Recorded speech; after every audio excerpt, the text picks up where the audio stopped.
Hello everyone, this is Teacher Angel and welcome back to Artventure. For today, we will be discussing the power of crayons. Okay, so we will be needing a pencil, an eraser, our sketchbook, and our crayons for our activity today.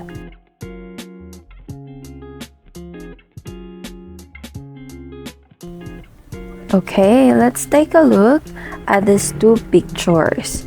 So let's see what are the difference of these two drawings. Okay, so teacher will give you 3 minutes to look at each photo and then you write down on your paper what are the observations that you can see in each picture.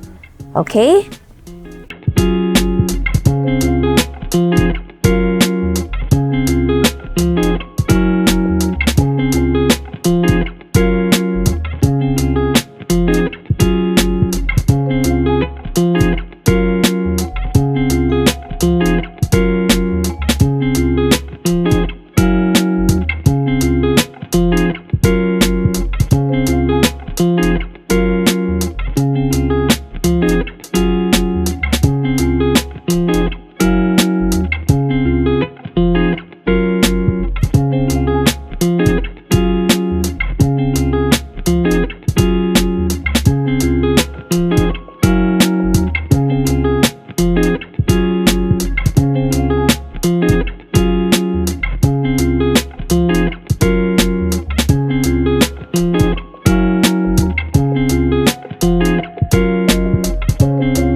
Okay, so going back, if we take a look at these two pictures, we can see that the right side have been colored poorly.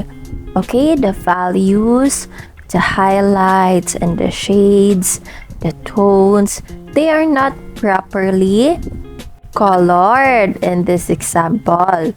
Okay, but if we look at the picture on the left, the fruits on the left, okay, so it has better shading, it has highlights, the tones and tints were applied, it looks cleaner, it looks neat, and it is way much better than the one that's on the right. Okay, so therefore the one on the right is not colored properly and the one on the left is colored properly. Okay, so now let's proceed to some tips for coloring using crayons. Okay, so tip number 1 is how to hold a crayon properly. So the thumb and pointer should be on the black stripe, the arm and wrist resting on the table, and the pencil or crayon is resting back on the pencil couch. Okay, and that tip looks something like this one.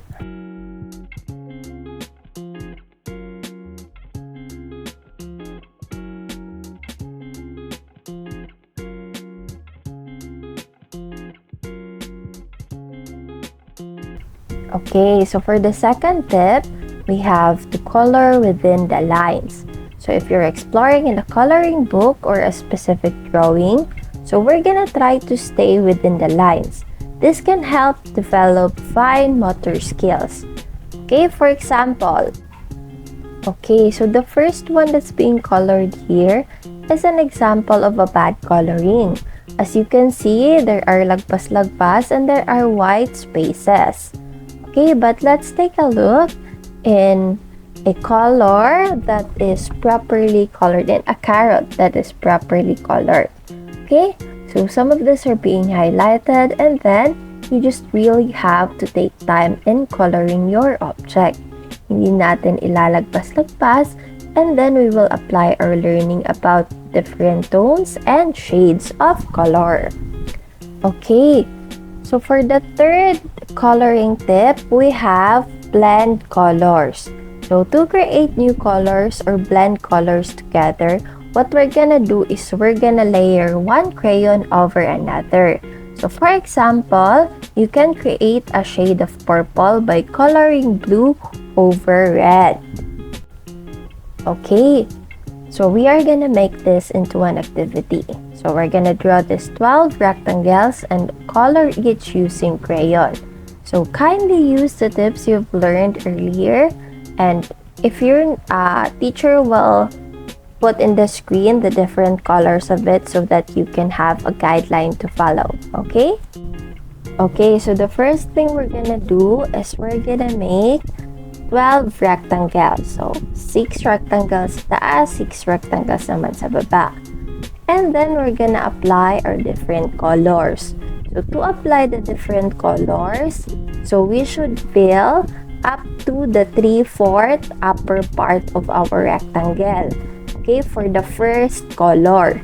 And then for the second color, we're gonna apply it starting from the bottom up to the half of it. Okay? Okay, so how do we do that in pencil and paper? So this is how teacher will show you the first rectangle. Okay? So again, first, we get the top or the top color, which is in this example, the color yellow. And then, i-color natin up to the 3/4, starting from the top, okay? Dapat 3/4 ng box magka-cover ng color. Okay, just like this one. And after nyan, we're gonna get the second color for the bottom part, and then we're gonna color it, okay? If kanina lightly lang pagka-color, this time, you can have medium to a bit heavy pressure in coloring, okay? So that is how we blend two different colors, okay? So as you can see, if you have parang lagpas-lagpas, you can just use eraser for that, okay? And then if you can see, we're now creating some gradients here and the color in between is something of a yellow-orange. Okay? Okay, so teacher have already given you an example for the first one. Okay, so now you continue it repeating the same steps. Okay? So for reference, here are the colors that we're gonna need. So yung ginawa natin kanina is yellow-orange. Next, we have orange-red, white-pink, pink plus purple, blue plus purple or violet, sky blue and blue, and so on. Okay? I will give you 20 minutes for this. Okay?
Okay, time's up. I hope you're now already done. So kindly take a picture of yourself holding it and send it to our group chat. Okay? So before we proceed to our next activity, let's have our break time first. Okay? So teacher will give you 10 minutes for break time.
Okay, break time's now over. Let's now proceed to our last and final activity.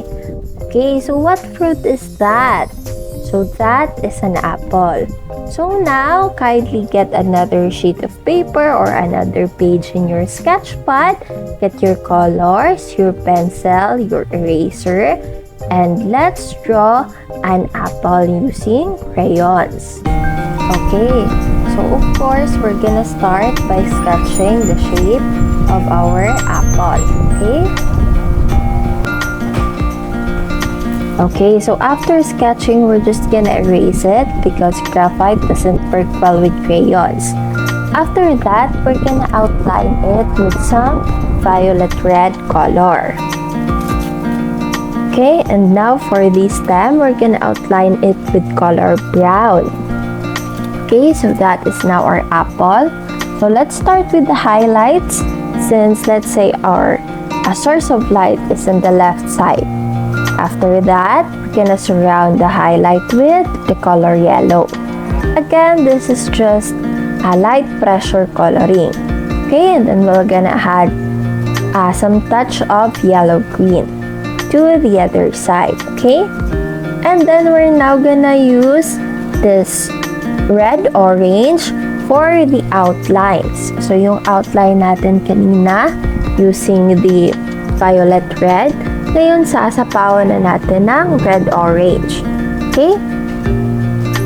So just like this one. Okay? So as you can see, yung shading natin is according to the shape of the apple. Okay? So you can add guidelines just like the one na inad ni Teacher Angel kanina so that you will know where our direction of shading will go. Okay? Okay, and now, ngayon pa lang tayo gagamit ng color red. Okay? So, gagamit na tayo ng color red para sa corners niya for the shading and the shadows. Okay? So, dati akala natin red lang lahat yung yung apple. But to make it realistic, we'll actually have to add more colors. Okay? So just repeat this video again and again so that you will be able to make your apple drawing and coloring realistic as well, just like what teacher did. Okay? And that's it for today. See you all next week for our crayon etching activity. Bye-bye!